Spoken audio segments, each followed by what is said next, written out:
Café Alado 45. Seguimos aí pelos bastidores do stall que a gente quer evitar.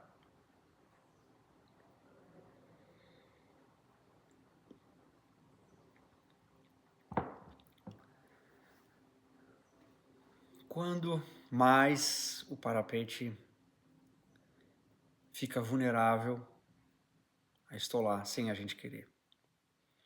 A gente já falou disso lá atrás, eu mesmo dei o exemplo quando eu fiz um voo voando na chuva, parapente cansado, vela molhada, fui pousar e a negativa aconteceu.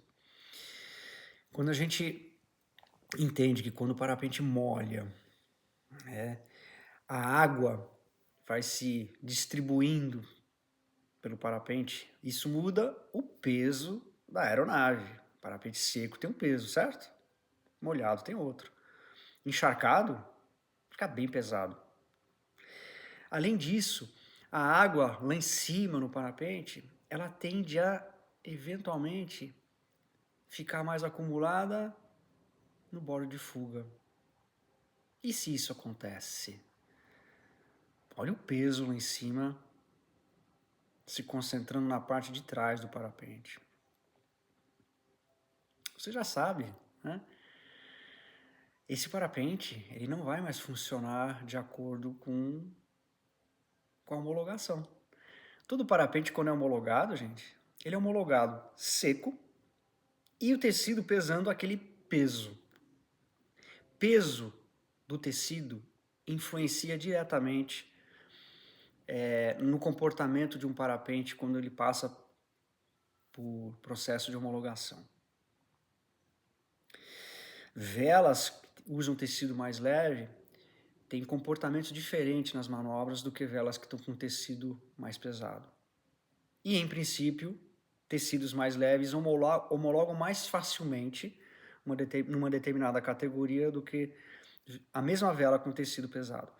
Então, a gente já percebe desde já que o peso do tecido compromete o comportamento de um parapente, né?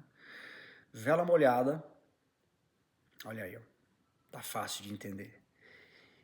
Vela com sujeira, pessoal. Às vezes a gente voa na praia, voa num local onde a sujeira vai entrando pelas bocas e vai se acumulando no bordo de fuga, né? Areia, quem voa muito na areia tem um problemão, tem que tirar. Volta e meia tem que estar ali fazendo a limpeza interna do parapente. Areia, terra, pedrinha, enfim.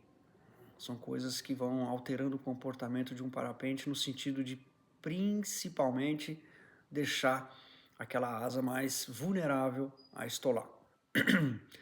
A parachutar, seja fazendo orelhas, seja depois de um colapso assimétrico, quando o piloto controlou o giro, tudo que a gente vem falando desde lá atrás, né?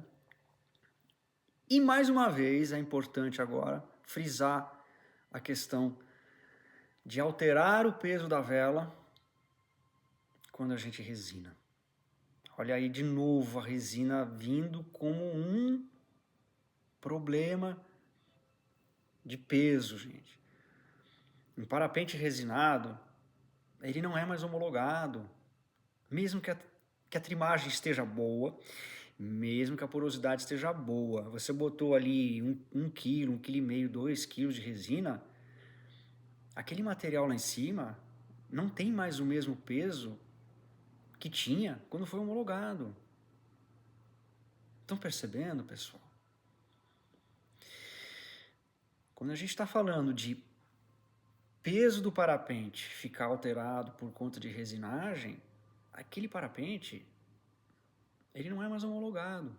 Tem gente que continua voando com vela resinada, mas é melhor considerar que o comportamento daquele parapente não vai mais seguir aquilo que foi estabelecido na homologação. Estão compreendendo aí? Tudo isso, todos esses pequenos detalhes aí, falando da máquina do parapente, deixam a gente mais suscetível a entrar num stall involuntário, numa parachutagem involuntária. E aí, gente, não é só pro perfil mão pesada, é para qualquer piloto, inclusive piloto que não é mão pesada. Estão compreendendo aí como é importante? Quando a gente está falando de stall, não é só assunto como uma manobra para ser feita dentro de um curso de segurança. Tem todos esses bastidores, tem todas essas nuances aí. É fundamental a gente estar esmiuçando isso com bastante atenção e consciência. É o golinho da umidade. Umidade faz a vela ficar pesada, né? Vela voando em chuva, né? Tem vários relatos aí de pilotos que estavam voando, pegaram chuva e os parapentes, então... E aí, Kurt, se acontece de eu estar voando e chove, como a gente poderia amenizar essa circunstância? Porque aí não tem o que fazer, choveu. O ideal era não deixar chegar aí, mas ok. Choveu, minha vela está molhando. Como é que eu me afasto da possibilidade de entrar em stall involuntário, em parachutagem? Talvez você já desconfie da resposta. Parecido com o que a gente faz na orelha, lembram lá atrás? Na orelha a gente não sugeriu de acelerar pelo menos metade? Pode acelerar tudo. Em caso de parapentes molhados, a gente vai então estar usando o acelerador pelo menos 50% para diminuir a vulnerabilidade do parapente a entrar em stall involuntário. Ainda dá para a gente quebrar esse galho caso aconteça aí uma chuva no decorrer do voo, né? E aí, gente, é manter ele acelerado enquanto está molhado. Saiu da chuva, vamos manter acelerado. Está molhado a vela? Acelerado. Aí voando. Estou voando, a vela vai secando, você vê visivelmente que está mais seca? Ok, aí você já pode voltar o acelerador e voar em situações normais. Mas se você passou por uma chuva, a vela está molhada, você está usando acelerador, está indo para o pouso, atenção. Se você, na hora de aproximar e pousar, e o parapente estiver todo molhado, não atentar para a questão da vela molhada, na aproximação para o pouso, pessoal, é muito fácil, muito mais fácil a vela negativar, estolar. Então, estou com o parapente encharcado, mas vou pousar. Estou indo para o pouso, até porque pegou a chuva, tô descendo, estou numa situação que não tem mais como continuar voando, aí para o pouso mesmo. Acelerado, pelo menos metade. E quando você for fazer a tua aproximação para o pouso, muito cuidado no uso dos freios. Essa hora é para ser mão leve de propósito, com consciência. Tá?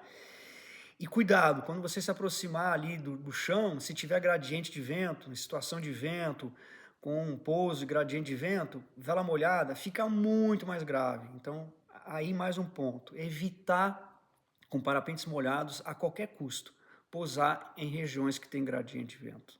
A gente vai falar de gradiente de vento lá na frente, posteriormente.